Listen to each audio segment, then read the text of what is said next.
Hi hello అండి. ఇదైతే long frock అండి. నిన్న నేను వీడియో పెట్టాను కదా, షార్ట్ వీడియో. ఇప్పుడు 1 మినిట్ వీడియో అయితే పెడుతున్నాను. డార్క్ ఎల్లో కలర్ మీద గోల్డ్, సిల్వరు, అలానే మల్టీ కలరు, పింక్, ఆరెంజ్ అయితే వేసాను. వాళ్ళది కింద పార్ట్ అంతా కూడా లాంగ్ ఫ్రాక్కి బ్లూ కలర్ అండి, అందుకే బ్లూ కలర్ బుటీస్, ఆల్ ఓవర్ బుటీస్ వేసాను.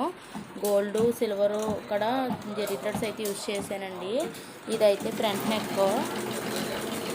బ్యాక్ నెక్ అయితే వాళ్ళు డీప్ ఎక్కువ పెట్టమన్నారండి, అందుకని డీప్ అయితే ఇలా పెట్టాను. నెక్ డీప్ అయితే నేను ఇక్కడ పికాక్ వస్తుందండి, పికాక్ అయితే వద్దన్నారు కస్టమరు. ఆల్ ఓవర్ బుటీస్ కూడా నేను ఫ్లవర్స్ అయితే వేస్తానండి, వేరే డిజైన్లో ఫ్లవర్స్ అయితే వేస్తున్నాను. ఫినిషింగ్ కూడా చూడండి ఎంత బాగుందో వర్క్ అయితేని. డీప్ నెక్ అయితే ఇలా పెట్టానండి. బ్యాక్ నెక్ ఇది చాలా బాగుంది వర్క్ అయితే. మీరు ఎవరికైనా కావాలంటే నాకు వాట్సాప్లో మెసేజ్ చేయండి.